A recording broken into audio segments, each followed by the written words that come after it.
हरियाणा में निकाय चुनाव को लेकर सियासी माहौल पूरी तरह से गर्मा गया है। 10 मई को होने वाली वोटिंग और 13 मई को आने वाले नतीजों को लेकर सभी राजनीतिक दलों ने अपनी अपनी तैयारी तेज कर दी हैं। 3 निगम, एक नगर परिषद, कई नगर पालिकाओं के लिए वोटिंग होगी। बीजेपी चुनाव में पूरी मजबूती के साथ उतर रही है। बूथ स्तर तक मजबूत मैनेजमेंट, संगठन की पकड़ के सहारे पार्टी बढ़त बनाने की कोशिश में है। कांग्रेस इस चुनाव को नगर निकाय में वापसी के अवसर के रूप में देख रही है।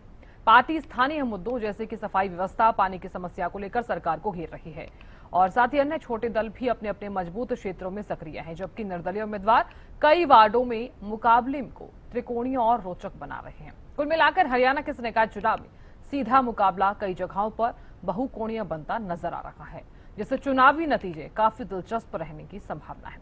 अब सभी की नजर 10 मई की वोटिंग और 13 मई को आने वाले परिणामों पर टिकी हुई है। तो जानकारी ले लेते हैं निकाय चुनाव को लेकर फिलहाल किस तरह का माहौल नजर आ रहा है। रेवाड़ी से संजय कौशिक जुड़ गए हैं। संजय, क्योंकि अब कुछ ही दिन बचे हैं, निकाय चुनाव 10 मई को होने वाले हैं और ऐसे में जरूरी ये हो जाता है कि किस तरह का माहौल आप जमीनी स्तर पर देख पा रहे हैं। पार्टियों की जो भूमिका है वो किस तरह की नजर आ रही है? साधना, मैं आपको बताऊं कि रेवाड़ी में जो है 7 चेयरपर्सन के लिए जो नामांकन भरे गए थे, लेकिन उनमें से एक कविता ने अपना नाम कल वापस ले लिया। और वहीं पार्षदों की बात करूं तो 179 जो पार्षद थे, अभी नाम वापस लेने के बाद 155 जो है पार्षद बचे हैं। धारवाड़ा की बात करने लगे तो धारवाड़ा में 12 लोगों ने जो नगर पालिका प्रधान के लिए पर्चा भरा था, लेकिन 6 लोगों ने नाम वापस ले लिया है और अब मैदान में 6 लोग ही बच गए हैं। वहीं बात करने लगे जो पार्षदों की, तो धारवाड़ा में अभी जो 18 वार्डों के लिए 55 पार्षद मैदान में हैं, 24 पार्षदों ने अपने नाम वापस ले लिया। और अभी जब सभी को सिंबल मिल गया है तो चुनाव की गर्मी, साधना, सीधी सी बात है कि जो चुनावी पारा है वो चढ़ना वो लाजमी है। तो सभी लोग अपनी अपनी ताकत झोंकने में लग गए हैं और रणनीति बनाने में जुट गए हैं। आरोप प्रत्यारोप का भी दौर शुरू हो गया है और आज जो है भारतीय जनता पार्टी अपना मैनिफेस्टो जारी करेगी। वहीं आज रेवाड़ी में राव इंद्रजीत सिंह, जो भारतीय जनता पार्टी की उम्मीदवार है विनीता पीपल, उसके जो ऑफिस बनाए हैं 5, उनका उद्घाटन और शिलान्यास भी करेंगे और एक उद्घाटन करेंगे और एक रैली को भी वो संबोधित करेंगे सेक्टर 5 में। जी साधना।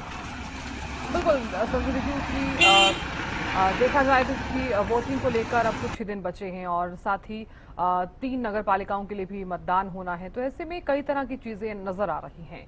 अगर भारतीय जनता पार्टी का जिक्र किया जाए तो काफी मजबूती के साथ मैदान में उतरी हुई है और लेकिन कांग्रेस भी कहीं पीछे नहीं नजर आ रही है। लेकिन जरूरी ये भी हो जाता है कि पार्टियों को लेकर भूमिका किस तरह की नजर आ रही है, जनता इस बार क्या चाहती है, जनता के असल मुद्दे इस बार क्या कुछ रहने वाले हैं। देखिए साधना, जनता के मुद्दे तो वही रहने वाले हैं जो हर बार रहते हैं, चाहे सीवर की बात कर ले, अतिक्रमण की बात कर ले, या हम स्ट्रीट लाइट की बात कर ले, टूटी सड़कों की बात कर ले। लेकिन इस बार कांग्रेस के लिए एक सुनहरा मौका है। अब वो उस मौके को कैसे भुना पाती है, क्योंकि पिछली जो सरकार रही है, छोटी सरकार, वो यहाँ भाजपा की रही है और जो उन्होंने जो 32 वादे करके जो सत्ता में आए थे, उनमें से एक भी वादा भाजपा पूरा नहीं कर पाई है। लेकिन फिर भी लोगों का कहना है कि भाजपा ने काम जरूर किया है, भले ही कुछ काम अभी रह गए हों। लेकिन अब देखने वाली बात ये होगी कि भाजपा का जो संगठन है वो किस तरह चुनाव लड़ता है। और वही कांग्रेस की बात करें तो कांग्रेस में जो थोड़ी सी जो बगावती सुर कुछ लोगों की थी, कांग्रेस उनको अपने साथ ला पाती है या नहीं ला पाती है। अगर संगठन और कैप्टन हाउस मिलकर अपने जो प्रत्याशी है निहारिका चौधरी, उसके पीछे खड़े हो जाता है तो कहीं ना कहीं ये मुकाबला बड़ा रोचक बन सकता है। और इसमें एक निर्दलीय उम्मीदवार है शकुंतला भांडोरिया और डॉक्टर मीनू डहीनवाल।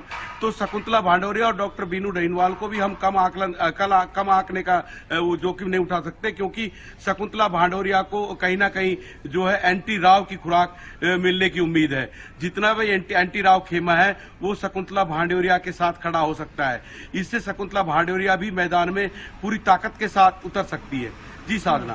बिल्कुल, बहुत शुक्रिया जानकारी देने के लिए संजय और नजर बनाए रखने के लिए।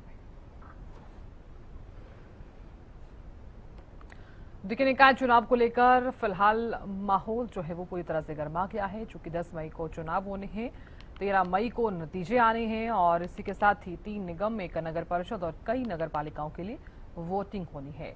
तो भारतीय जनता पार्टी का जिक्र किया जाए तो चुनाव में पूरी मजबूती के साथ उतर रही है। बूथ स्तर तक मजबूत मैनेजमेंट संगठन की पकड़ के सहारे पार्टी बढ़त बनाने की कोशिश में है।